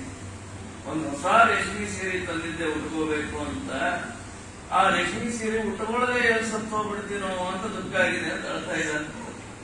ನಮ್ಮ ಆಚಾರ್ಯಗಳು ಹಿಂಗಿರುತ್ತೆ, ಬಟ್ಟೆ ಮೇಲೆ ಅಭಿಮಾನ, ಚಿತ್ರ ಅಭಿಮಾನ ಇರುತ್ತೆ. ಇವರಿಗೆ ದುರ್ವಾಸನ ಅಭಿಮಾನ ಇದೆ.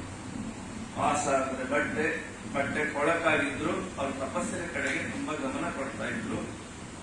ಹೀಗಾಗಿ ಅವರಿಗೆ ದುರ್ವಾಸರು ಅಂತ ಹೆಸರು.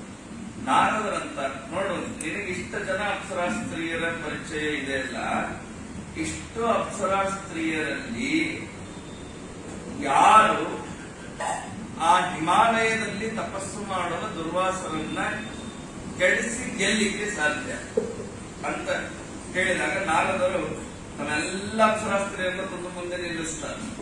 ಮುಂದೆ ನಿಲ್ಲಿಸಿ ನೋಡ್ರಿ, ಯಾರಿಗೆ ಈ ಚಾಲೆಂಜ್ ಒಪ್ಕೊಳ್ಳಿಕ್ಕೆ ರೆಡಿ ಇದ್ದೀರಿ ಅಂತ ಹೇಳ್ತಾರೆ. ಬೇರೆ ಋಷಿಗಳಿಗಾದ್ರೆ ಏನೋ ಒಂದು ಟ್ರೈ ಮಾಡ್ಬೋದು, ದುರ್ವಾಸರಂದ್ರೆ ಬೇಡ ಬೇಡ.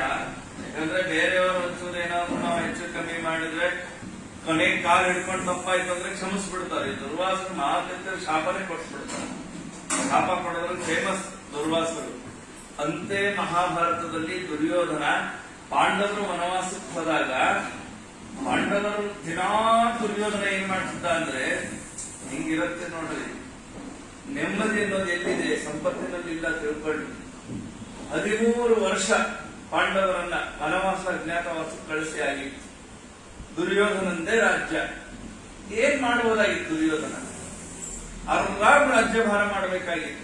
5ನೇ ವರ್ಷಕ್ಕೆ ಎಲೆಕ್ಷನ್ ಇಲ್ಲ, ಇನ್ನ 13 ವರ್ಷ ಆರಾಮಾಗಿ ರಾಜ್ಯಭಾರ ಮಾಡಬೇಕು. ವಿರೋಧ ಪಕ್ಷವೇ ಇಲ್ಲ, ಪಾಂಡವರೆಲ್ಲ ವನವಾಸಕ್ಕೆ ಹೋಗ್ಬಿಟ್ಟಿದ್ದಾರೆ.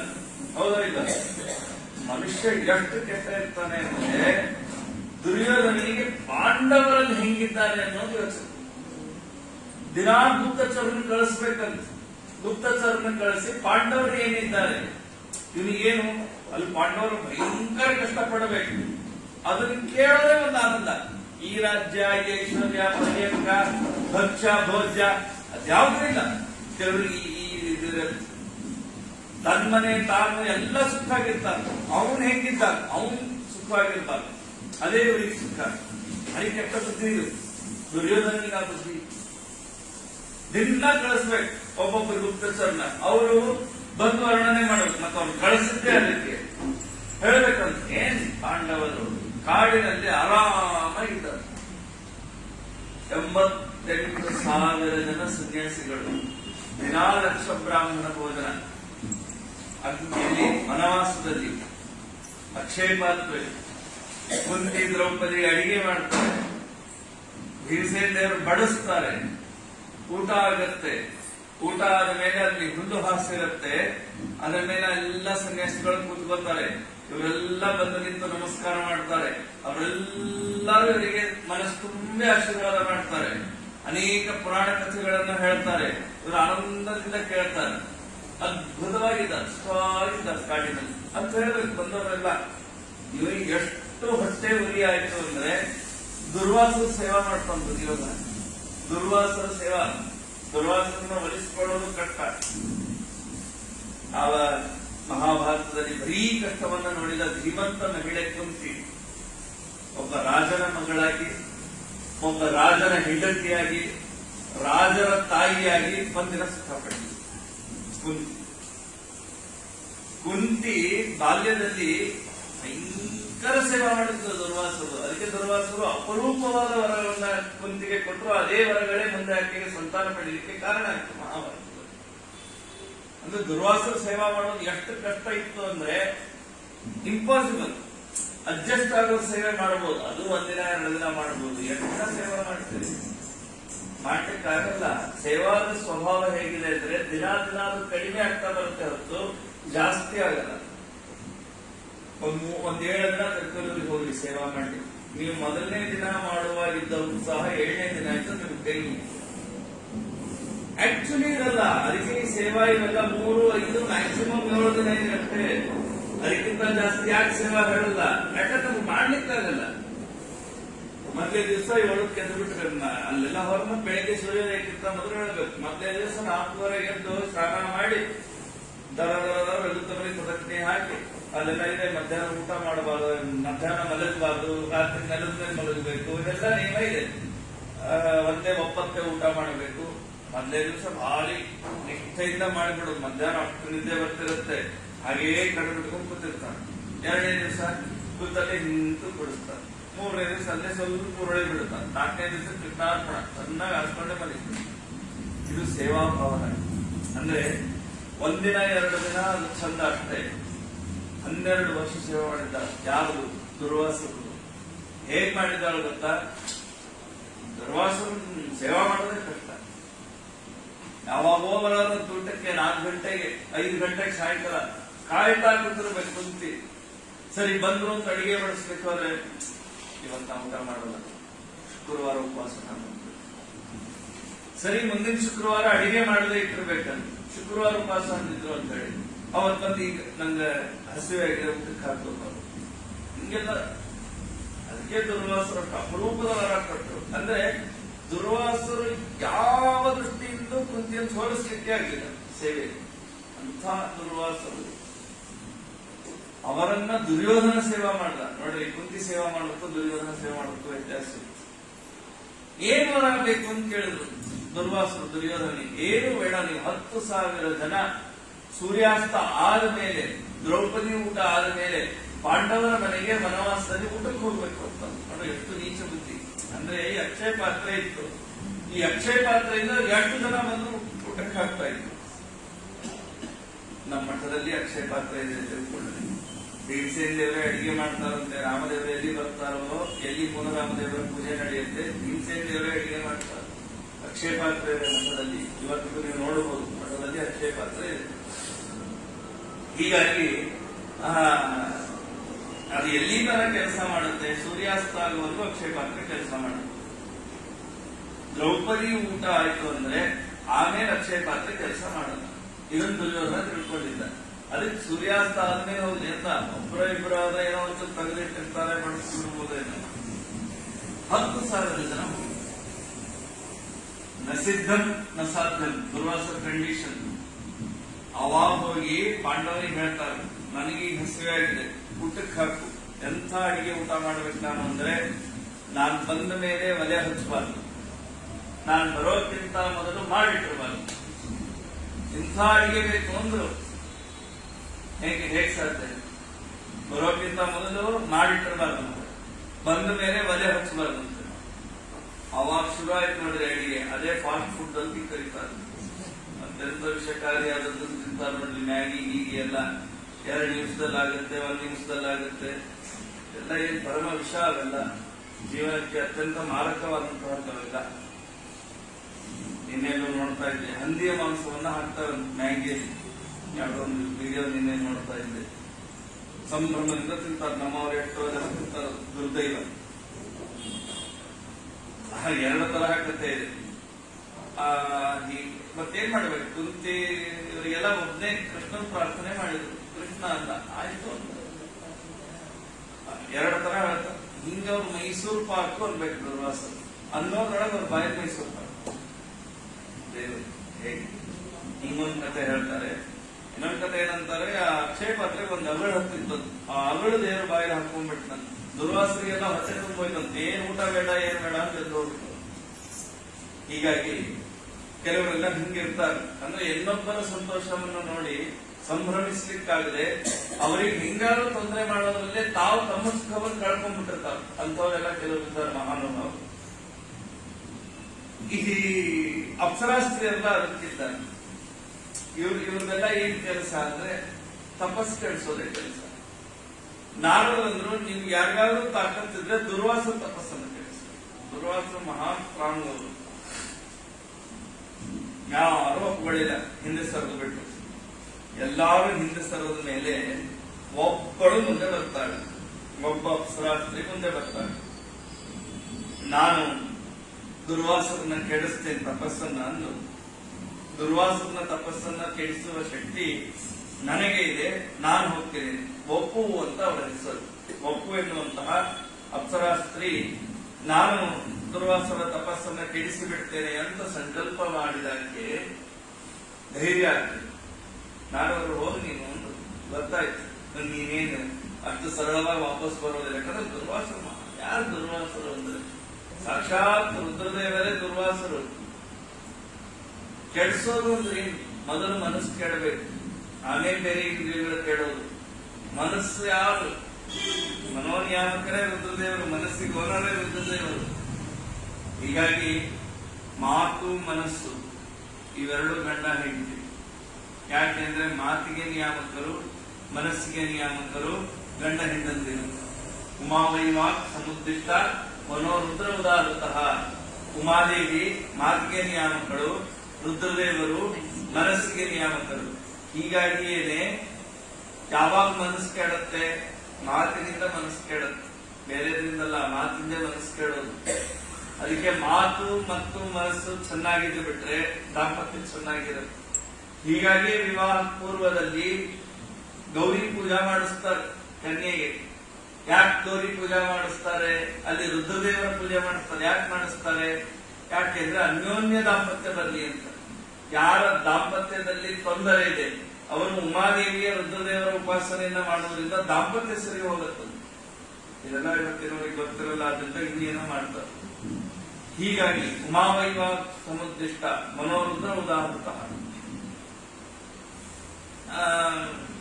ಅಂತಹ ಮನಸ್ಸಿಗೆ ನಿಯಾಮಕರಾದ ರುದ್ರದೇವರ ಅವತಾರವೇ ದುರ್ವಾಸರು.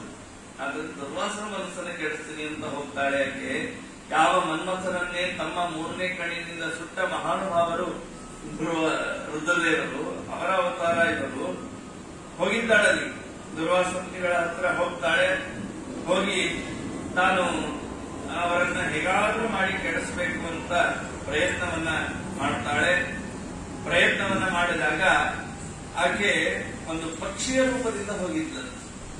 ಯಾರು? ಈ ವಪು ಎಂಬ ಅಪ್ಸರ. ಏನಾದ್ರೂ ದುರ್ವಾಸನ ಏನೂ ಮಾಡ್ಲಿಕ್ಕಾಗ್ಲಿಲ್ಲ. ಕೊನೆಗೆ ತಾನು ಪಕ್ಷಿ ರೂಪವನ್ನು ಧಾರಣೆಯನ್ನು ಮಾಡಿದ್ದು ಶಾಪ ಕೊಟ್ಬಿಡ್ತಾನೆ ದುರ್ವಾಸನ. ನನ್ನ ತಪಸ್ಸನ್ನ ಕೆಡಿಸ್ಲಿಕ್ಕೆ ಬಂದಿದ್ದೀನಿ ನೀನು, ತಪಸ್ಸೋ ವಿಘ್ನ ಕಾರಣ. ಯಾವ್ಯಾವುದಕ್ಕೋ ತಪಸ್ಸನ್ನ ಮಾಡುವಾಗ ಕೆಡಿಸ್ಬೇಕು. ಆದ್ರೆ ಜ್ಞಾನಿಗಳು, ಋಷಿಗಳು ಇವರೆಲ್ಲ ಯಾವುದಕ್ಕಾಗಿ ತಪಸ್ಸು ಮಾಡ್ತಾರೆ ಅಂದ್ರೆ ಇಡೀ ಲೋಕ ಕಲ್ಯಾಣಕ್ಕಾಗಿ ತಪಸ್ಸನ್ನ ಮಾಡ್ತಾರೆ. ಒಳ್ಳೆ ಕಾರಣಕ್ಕಾಗಿ ತಪಸ್ಸನ್ನ ಮಾಡುವಾಗ ಕೇಳಿಸಿದ್ದಿ. ಆದ್ದರಿಂದಾಗಿ ನೀನು ತಪಸ್ಸಿಗೆ ವಿಘ್ನ ಮಾಡಿದ್ದರಿಂದಾಗಿ ನೀನು ಪಕ್ಷಿಯಾಗಿ ಹುಟ್ಟು. ತಸ್ಮಾತ್ ಸುಪರ್ಣ ಗೋತ್ರೇ ತ್ವಂ ಮಕ್ರೋಧ ಕಲುಷೀಕೃತ ಜನ್ಮ ಪ್ರಾಪ್ಸಸಿ ದುಷ್ಪ್ರಜ್ಞೆ ಯಾವತ್ ವರ್ಷಾಣಿ ಷೋಡಶ. 16 ವರ್ಷ ನೀನು ಸುಪರ್ಣ ಗೋತ್ರದಲ್ಲಿ ಮತ್ತೆ ಪಕ್ಷಿಯಾಗಿ ಹುಟ್ಟು ಅಂತ ಶಾಪವನ್ನ ಕೊಟ್ಟರು. ತಕ್ಷಣ ಶಾಪ ಬಂದ್ಬಿಡು. ನಿಜ ರೂಪವನ್ನ ಬಿಟ್ಟು ಪಕ್ಷಿ ರೂಪವನ್ನ ಧಾರಣೆಯನ್ನ ಮಾಡಿದ್ದಾಳೆ. ಅವಳಿಗೆ 4 ಜನ ಚತ್ವಾರಸ್ತೇಚ ತನಯಾಹ ಜನಿಷ್ಯಂತ ಧಮಾಪ್ಸರಾಹ. 4 ಜನ ಪಕ್ಷಿಗಳು ಹುಟ್ಟುತ್ತಾರೆ. ಅಪ್ರಾಪ್ಯತೇಷು ಚ ಪ್ರೀತಿ ಶಸ್ತ್ರಭೂತ ಪುನರ್ದಿವಿ. ನಿನಗೆ 4 ಜನ ಮಕ್ಕಳು ಹುಟ್ಟಿದ್ರು, ಅವರ ಪ್ರೀತಿ ನಿನಗೆ ಸಿಗೋದು ಬೇಡ ಅಂತ ಮತ್ತೊಂದು ಶಾಪ. ಮಕ್ಕಳು ಹುಟ್ಟುತ್ತಾರೆ, ಮಕ್ಕಳ ಪ್ರೀತಿ ನಿನಗೆ ಸಿಗೋದಿಲ್ಲ ಅಂತ ಶಸ್ತ್ರದಿಂದ ವಧಿಸಲ್ಪಟ್ಟು ಶಾಪ ಮುಕ್ತಳಾಗಿ ನೀನು ನಿಜರೂಪದಿಂದ ಪುನಃ ಸ್ವರ್ಗವನ್ನ ಹೊಂದು. ಈ ವಿಚಾರದಲ್ಲಿ ಏನ್ ಕಾಂಪ್ರಮೈಸೇ ಇಲ್ಲ. ತಪ್ಪಾಯ್ತು ಅದು ಏನು ಕೇಳಬೇಡ, ಅಷ್ಟೇ ಹೋಗಂದ್ಬಿಟ್ಟು ಶಾಪ ಕೊಟ್ಟೇ ಬಿಟ್ಟರು. ಆಗ ಪಕ್ಷಿರಾಜನಾದಂತಹ ಗರುಡ, ಅವನು ಅರಿಷ್ಟನೇಮಿಯ ಮಗ. ಗರುಡನ ಮಗ ಸಂಪಾತಿ, ಸಂಪಾತಿಯ ಮಗ ಯಾರು? ಕುಂತಿ ಅಂತ. ಕುಂತಿಯ ಮಗ ಪ್ರಲೋಲುಮ. ಹೀಗೆ ಅವರ ಸಂತತಿ. ಅವರ ಸಂತತಿಯಲ್ಲಿ ಮುಂದೆ ಪ್ರಲೋಲುಪನಿಗೆ ಕಂಕ ಮತ್ತು ಕಂಧರ ಅಂತ 2 ಮಕ್ಕಳು. ಕಥೆ ಬಹಳ ಚೆನ್ನಾಗಿದೆ, ಇದು ತಿಳ್ಕೊಂಡ್ರಿ. ಟೈಮ್ ಇಲ್ಲ, ಸ್ವಲ್ಪ ಮುಂದೆ ಹೋಗಿ ಹೇಳ್ತೇನೆ. ಇವರಿಬ್ಬರು ಕಂಕ ಮತ್ತು ಕಂಧರ ಅಂತ ಇಬ್ಬರು ಮಕ್ಕಳು. ಇವರಲ್ಲಿ ಕಂಧರನನ್ನ ಯಾವ ಅದ್ಭುತವಾದ ಕಂಕ ಕೈಲಾಸ ಪರ್ವತದಲ್ಲಿ ತಾನು ಕುಬೇರನ ಅನುಚರನಾದಂತಹ ವಿದ್ಯುತ್ ರೂಪ ಎಂಬ ರಾಕ್ಷಸನನ್ನ ನೋಡ್ತಾನೆ. ಆ ಸಮಯದಲ್ಲಿ ವಿದ್ಯುತ್ ರೂಪ ಒಳ್ಳೆ ಉಜ್ವಲವಾದ ಮಾಲೆಯನ್ನ ಧಾರಣೆಯನ್ನ ಮಾಡಿರ್ತಾನೆ. ಅವನು ಕಂಕನನ್ನ ನೋಡಿದ ತಕ್ಷಣ ಅತ್ಯಂತ ಕೋಪ ಮಾಡ್ಕೊತಾನೆ. ಯಾಕೆ ಕೋಪ ಮಾಡ್ಕೊತಾನೆ ಗೊತ್ತಿಲ್ಲ, ಬಟ್ ಕೋಪ ಮಾಡ್ಕೊತಾನೆ. ಕೋಪ ಮಾಡಿಕೊಂಡು ನೀನ್ ಯಾಕೆ ಇಲ್ಲಿ ಬಂದಿದ್ದಿ ಅಂದ್ರೆ ಆ ವಿದ್ಯುತ್ ರೂಪ ಎನ್ನುವ ರಾಕ್ಷಸ ತನ್ನ ಸ್ತ್ರೀ ಜೊತೆಗೆ ಸಂಘ ಮಾಡ್ತಿರ್ತಾನೆ. ಅವಾಗ ಇವನಲ್ಲಿ ಹೋಗಿರ್ತಾನೆ ಕಂಕ, ಯಾರು ಗರುಡನ ವಂಶದಲ್ಲಿ ಬಂದಂತವನು ಕಂಕ, ಅದು ಹೋಗಿರ್ತಾನೆ.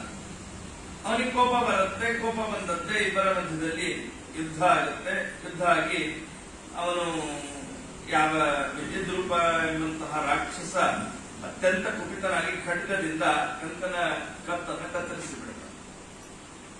ಕತ್ತರಿಸಿದಾಗ ಇದರಿಂದ ಕೋಪ ಮಾಡಿಕೊಂಡಂತಹ ಕಂಧರ ತಾನು ಆ ರಾಕ್ಷಸರನ್ನು ಸಂಹಾರ ಮಾಡಬೇಕು ಅಂತ ಹೋಗ್ತಾನೆ. ವಿಶ್ವಾಸಘಾತಿನಾಂ ಲೋಕ ಏಕ ಸ್ತ್ರೀ ಬಾಲಘಾತಿನಾಂ.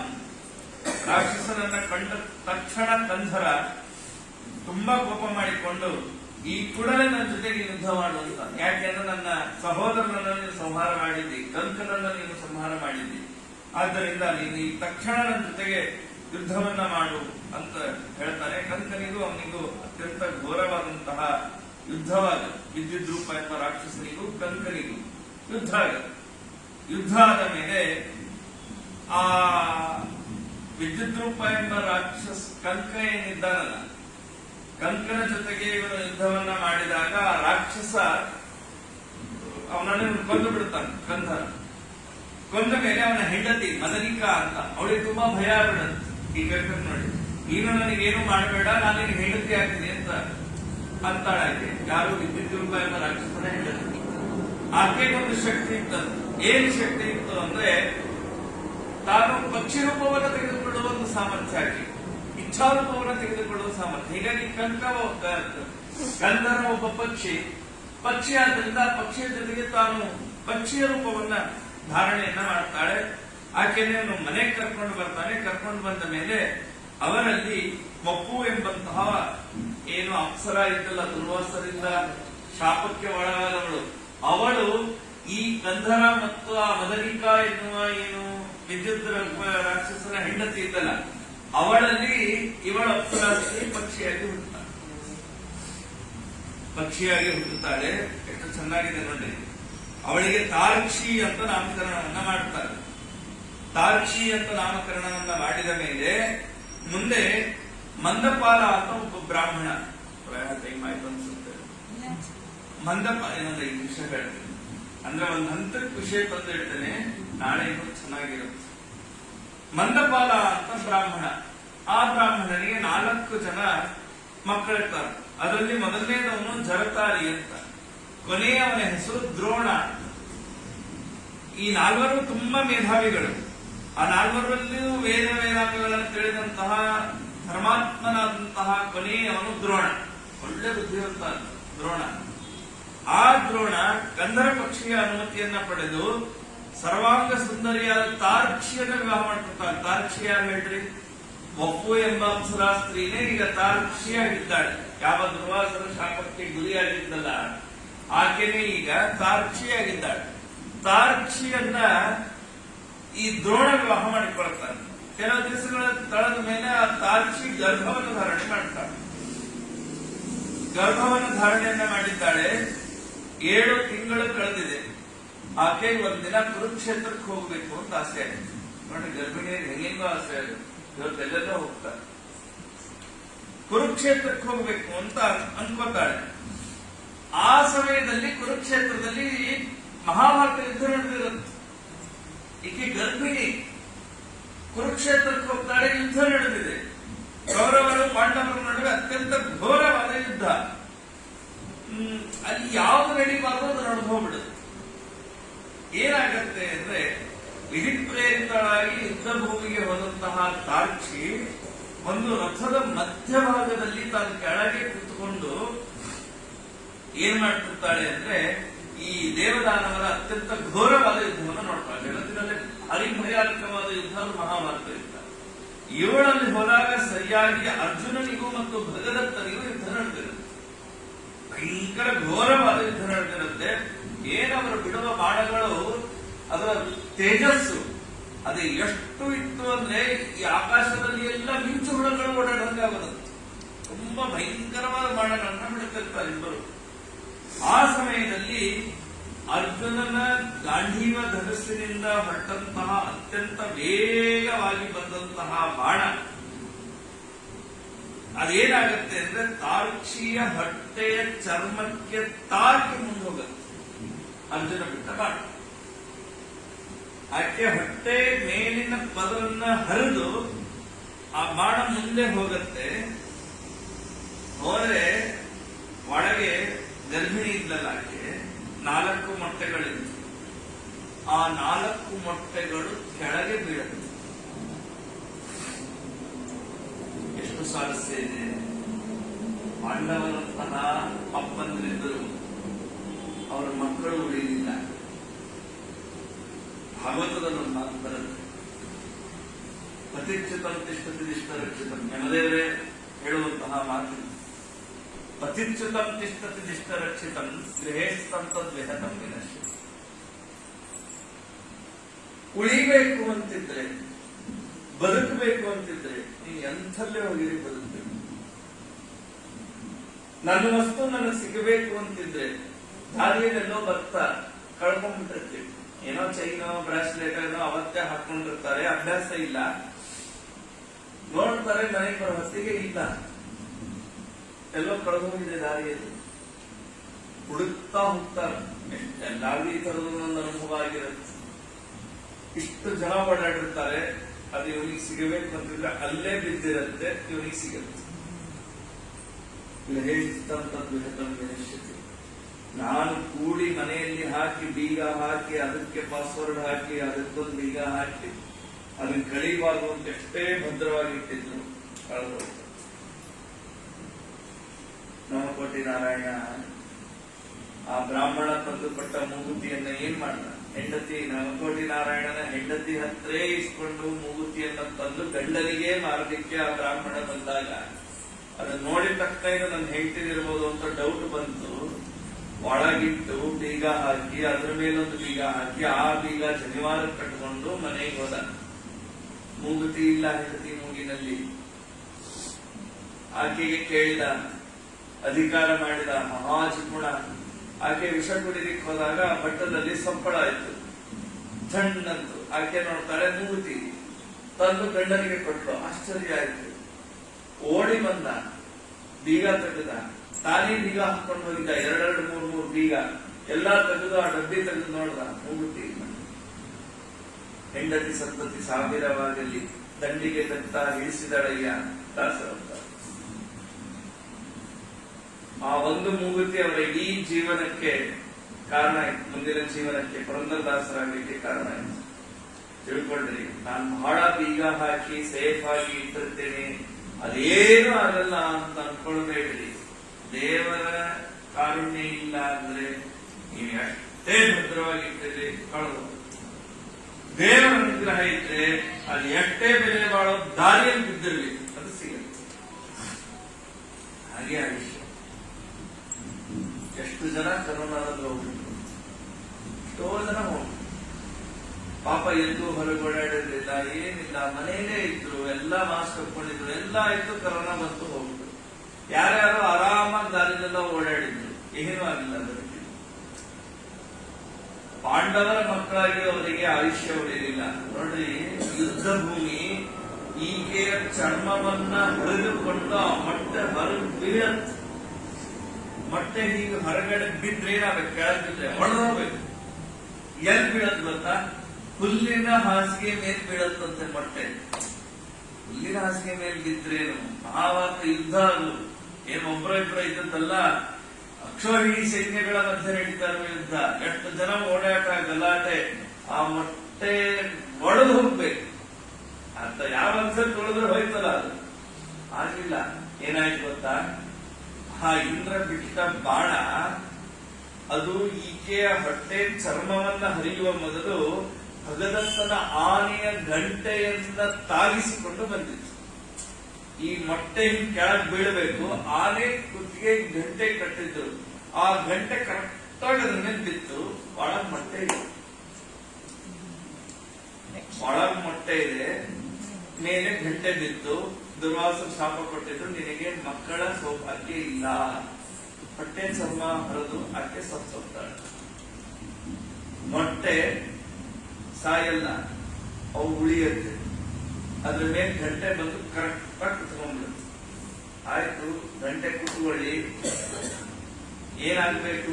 ಮೊಟ್ಟೆಗಳು ಕಾವು ಕೊಡಬೇಕು, ಹೌದಾ ಇಲ್ಲ? ಬಿದ್ದದ್ದಲ್ಲಿ ಹುಲ್ಲಿನ ಮೇಲೆ ಕಾವು ಕೊಡೋದು ಅಂದ್ರೇನು? ಅದಕ್ಕೊಂದು ಏನಾದ್ರು ಗಟ್ಟಿಯಾಗಿ ಮುಚ್ಚಿಡ್ತಾರೆ ಕಾವು ಕೊಡೋದು ಅಂತ. ಕರೆಕ್ಟ್ ಆಗಿ ಗಂಟೆ ಕುತ್ಕೊಂಡಿದೆ, ಒಳಗ್ ಕಾವು ಬರುತ್ತೆ, ಹೀಟ್ ಆಯ್ತು.